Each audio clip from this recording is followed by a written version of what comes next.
This video teaches you how to use the trace key and its usefulness. The trace key will allow you to automatically find ordered pairs anywhere along the function, specifically the intercepts or the roots of the function. It can also be used to estimate the maximum and minimum values for a polynomial function, as well as estimating the ordered pair where two functions intersect.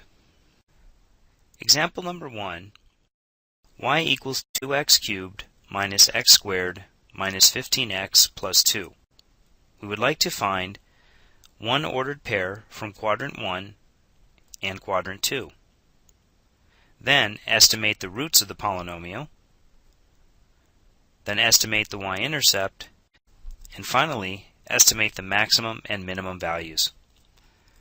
Let's input the function y equals 2x cubed minus x squared minus 15x plus 2. Okay, so the function goes up and it reaches some maximum here, then goes down, then reaches some minimum down here, and then goes up. So what we need to do is adjust the window so we can see the maximum value and the minimum value. So if we go to Window, let's decrease the y minimum to -30 and increase the y maximum to 30 and change the increments to 3. And now we'll graph it. So that looks like a good view of the function. For part 1, we wanted to find an ordered pair from quadrant 1 and quadrant 2. So here's quadrant 1 and here's quadrant 2. So we'll start out by using the trace key, and notice that the cursor is flashing right here and the cursor is flashing on this particular function. This is the function we inputted earlier. And then here are the coordinates of where the cursor is located. So we will move over to quadrant 1. So I use the right arrow to move the cursor to the right. And we're asked to find a ordered pair, so this is fine. We're in quadrant 1. So the ordered pair we can write down is 3.191 and 8.957. Now if we move to quadrant 2,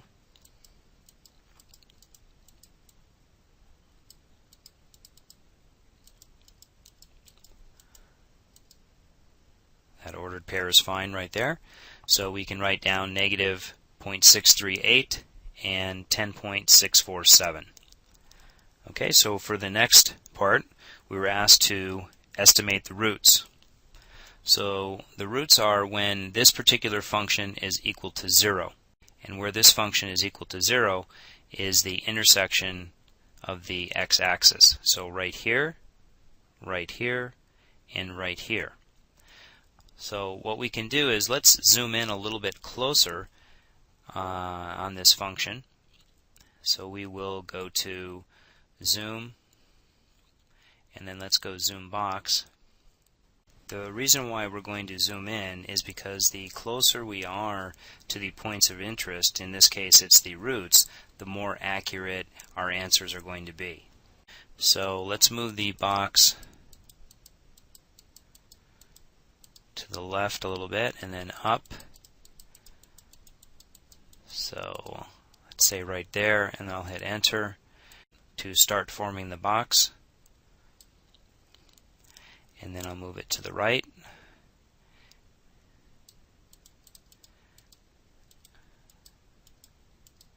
And let me move it down a little further. Okay, right there. So let's hit enter. So again, the roots to this particular polynomial are right here, here, and here. So if I hit the trace button, let's move to the right.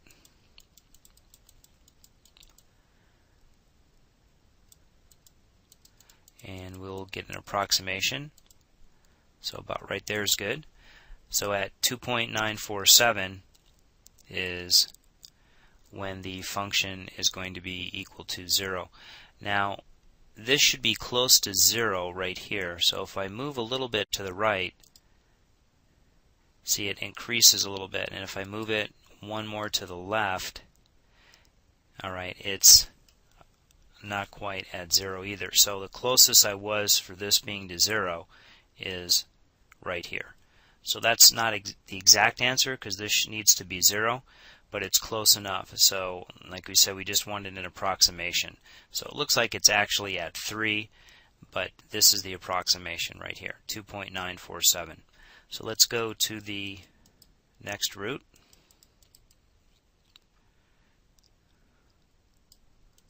And that looks like about right there.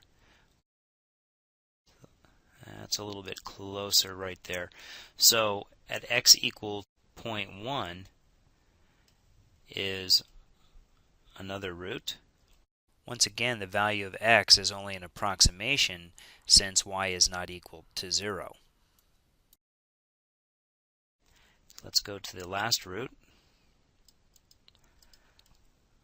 And it looks like about right there. So let's take a look at that. So is it closer to 0 for this value or this value? And it's actually closer to 0 for this value. So the approximation for this root is negative 2.594 since the value of y is not equal to 0. Now let's find the y-intercept. That's what we were asked to find also.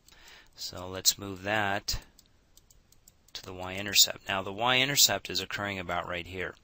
So let's go ahead and zoom in on this area so we can get a little bit better picture. So let's go zoom box. So let's hit enter. And we'll move the cursor down and then to the right and down a little bit. Now we'll select enter and we'll move the cursor down and then to the right. Okay, and then enter. So there's a little bit better view of the y-intercept right there. So I'll select trace and let's move the cursor, and it looks like about right there. Now remember, the y-axis is where x will equal to 0. So that's pretty close to 0. So that would be a good estimate, 1.931. So the y-intercept is approximately 1.931. That's where it crosses the y-axis. Okay. Now let's go to zoom previous. So we'll select zoom and then we'll move over to memory, and then z previous goes back to the previous zoom. Okay. So finally we were asked to find the maximum and minimum values. So here's the maximum right here, and here's the minimum value. So let's go ahead and hit trace, and we will move to the right to get our minimum value. That's the lowest point, so that occurs about right there.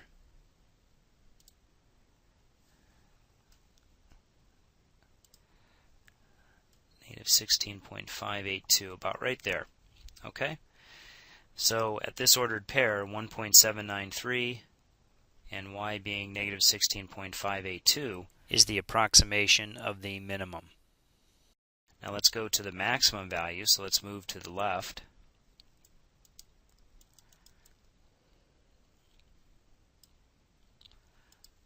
And the highest value for y looks about right there. So there's the highest value for y, and again, this is just an approximation.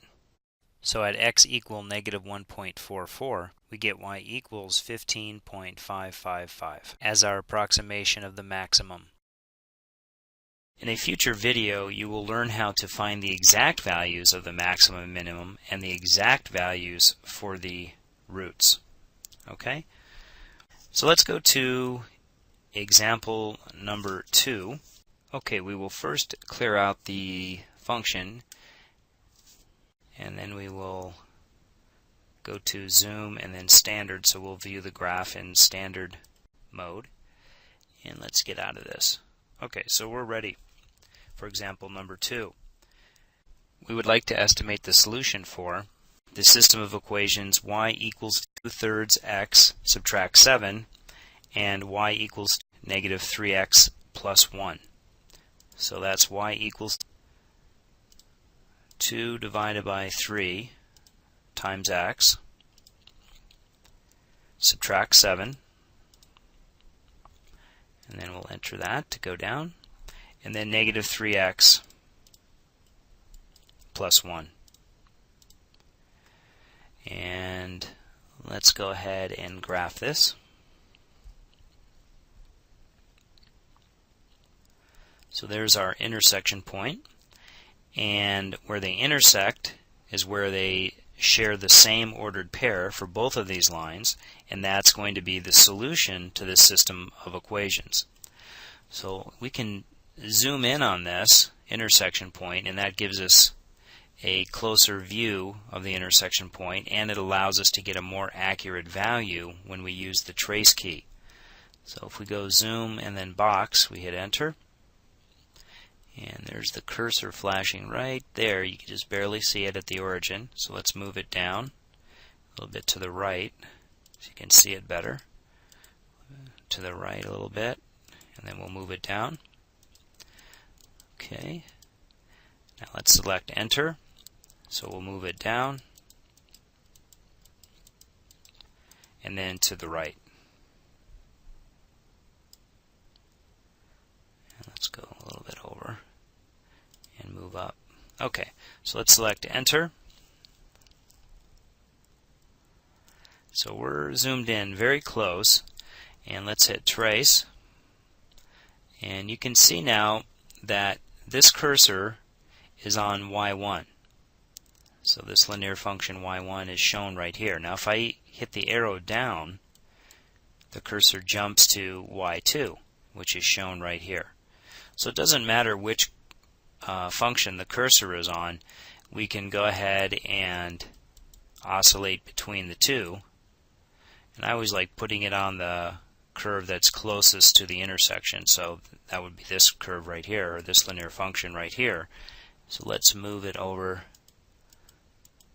to the intersection point, and about right there is what it looks like. So the approximate solution for this system of equations is going to be x equals 2.187 and y is negative 5.542. Okay?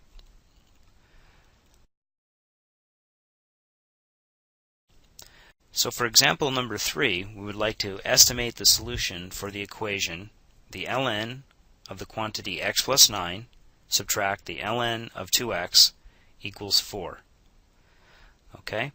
Now, the left-hand side of the equation that involved the ln's, we will go ahead and let that represent y1. And then the right-hand side of the equation we'll let equal to y2, and that's 4. Okay, so when we go into the input function mode, the ln of x plus 9 subtract the ln of 2x. Close the quantity. Okay, now remember that y2 is going to be the right-hand side of the equation, and that's equal to 4. So the solution for this particular equation is when the left-hand side of the equation will equal to the right-hand side of the equation, which means that when this particular curve intersects this particular curve, then that will be the solution. Okay, we're going to go zoom and then zoom standard because we want to view it in the standard viewing window.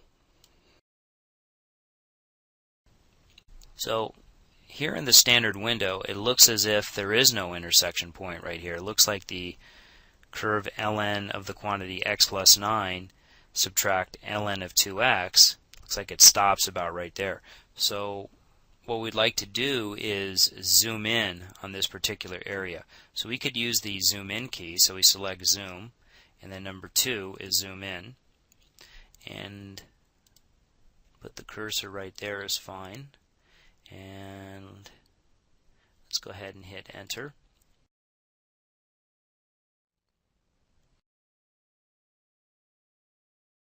Okay, so we can see that the line crosses the curve about right there. So let's zoom in on this particular area. So we need to use the zoom box, because if we used zoom in again, it wouldn't show anything. It would zoom in too close and we probably wouldn't see any parts of either Y1 or Y2. So let's use zoom box. And remember, that allows you to have better control on your zooming. So let's go ahead and move the cursor right there, and we'll select enter, and we'll move down.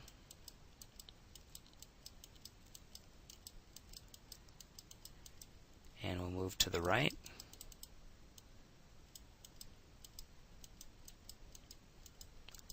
Okay, that's good.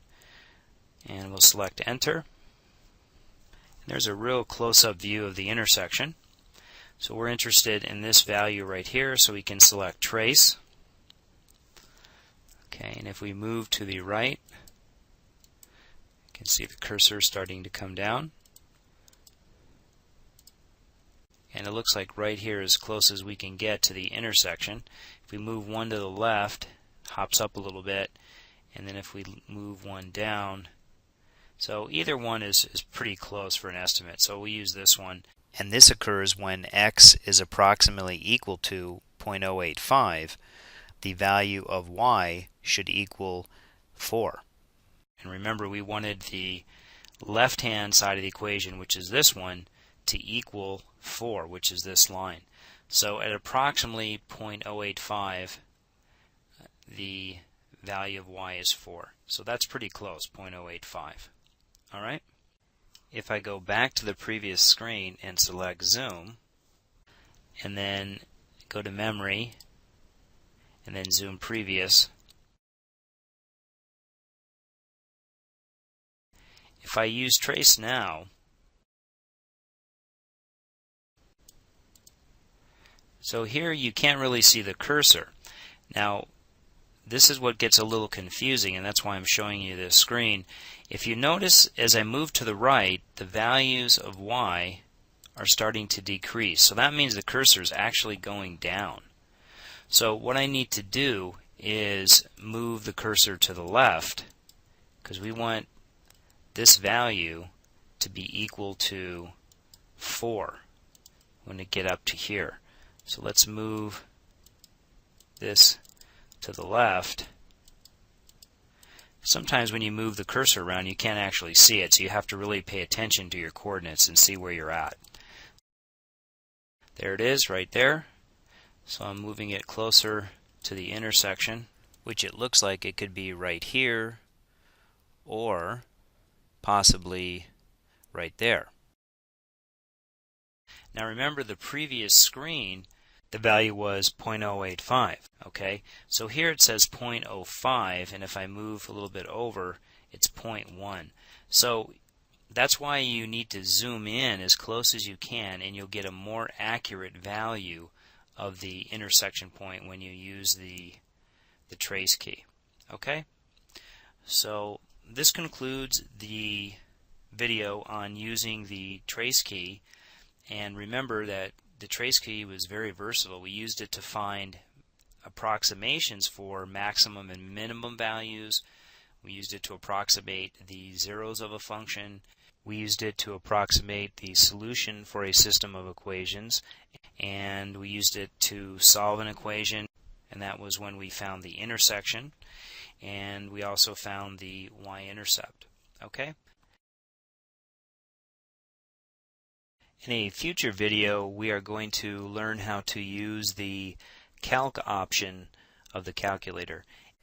And what this does, it allows us to get a more accurate answer for the roots of polynomials, the maximum and minimum values of polynomials, and the intersection for a system of equations.